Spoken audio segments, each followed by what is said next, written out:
मुझे सिर्फ 5 मिनट का वक्त दिया गया है।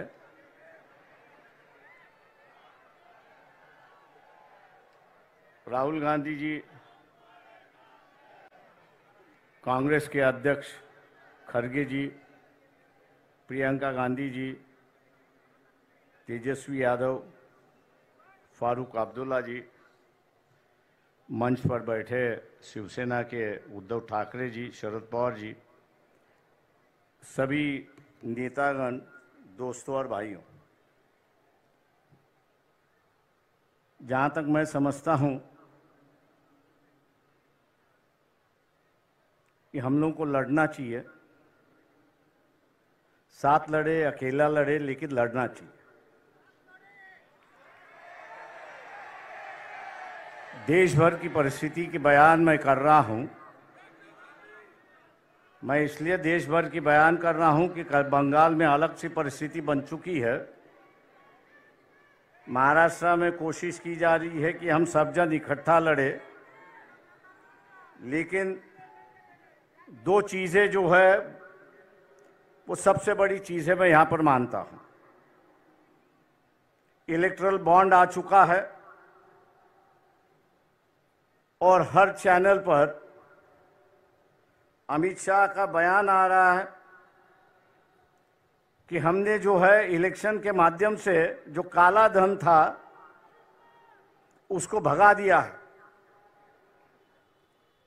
लेकिन मैं मोदी जी से और अमित शाह से पूछना चाहता हूं, future gaming and hotel service company है कि जिसकी 2021-2022 की जो नेट प्रॉफिट है, ये नेट प्रॉफिट 215 करोड़ का है और उन्होंने इलेक्ट्रल बॉन्ड जो है वे 1360 करोड़ का खरीद लिया है।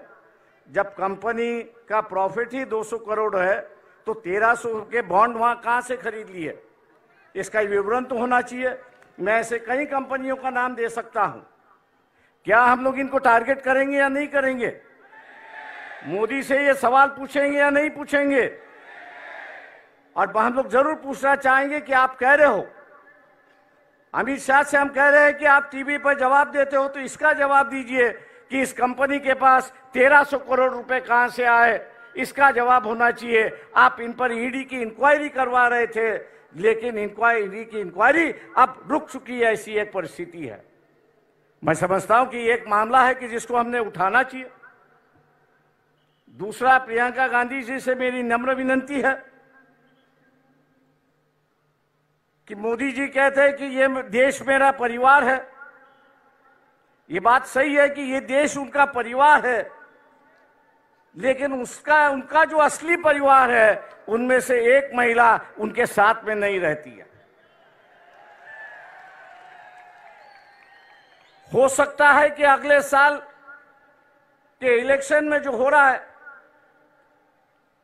मोदी जी दोबारा प्राइम मिनिस्टर ना बने।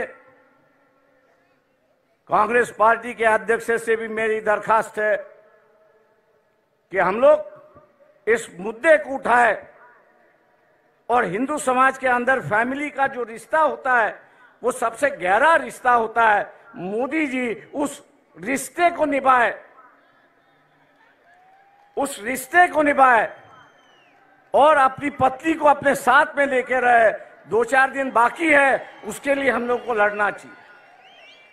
मैं उम्मीद करता हूं कि खड़गे जी जब बात करेंगे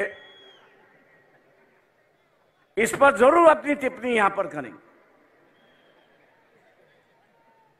क्योंकि वह हिंदू संस्कृति की बात करते हैं, हिंदू रिवाज की बात करते हैं और वही रिवाज और वही उसको मानने के लिए तैयार नहीं।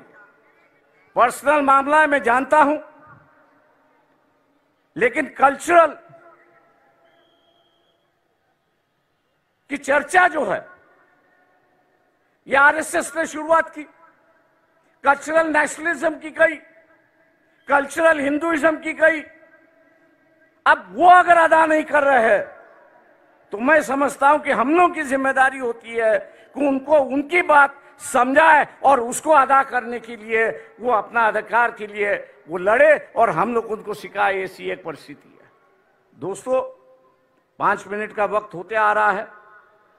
मैं और एक बात यहां पर कहूंगा। राहुल गांधी जी से मेरा दरखास्त है यहां पर, वो ये है कि ईवीएम जो है 2004 से मैं उससे लड़ रहा हूं। आज भी बंबई हाईकोर्ट में उसके लिए मैं लड़ रहा हूं। पिछले 6 महीने से जब ईवीएम इंक्वायरी की बात आई तो इलेक्शन कमीशन उसको टाल रहा है। उसकी जो मशीन आती है वो अमेरिका से आती है, लेकिन वहां के जो चिप उसमें 2 है, स्टोरेज चिप जो है, वो यहां 20-20, 25-25 रुपए में मिलते हैं कि जिसको मैनिपुलेट होता है। राहुल गांधी से मेरी दरखास्त है कि पार्लियामेंट भी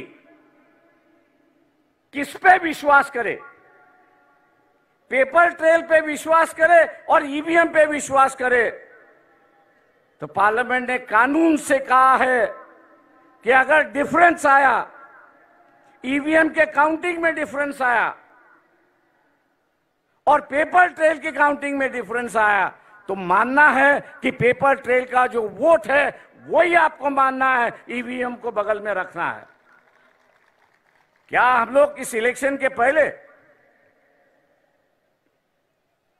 इलेक्शन शुरुआत होने के पहले इलेक्शन कमीशन को घेराव डाले, सब पार्टियां उससे मिले कि अगर कोई कैंडिडेट अर्ज करता है, एप्लीकेशन करता है कि वेरीफाइड पेपर ट्रेल जो है वो काउंटिंग होना चाहिए, उसका एप्लीकेशन मंजूर होना चाहिए। क्या हम लोग इसके लिए लड़ने के लिए तैयार है?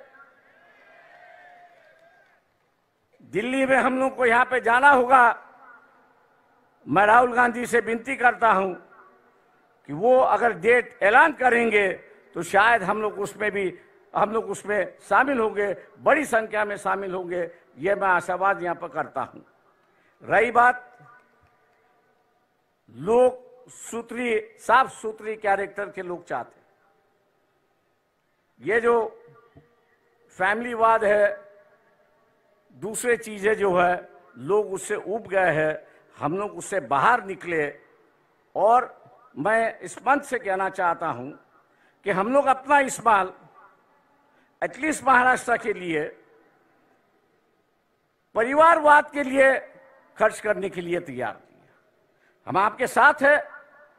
आम आदमी हो, डेमोक्रेसी सोशलाइजेशन हो, कैंडिडेचर का सोशलाइजेशन हो, ना ये हो किसी एक परिवार से, किसी एक कास्ट से ज्यादा लोकसभा के उम्मीदवार हो और हम उनके पीछे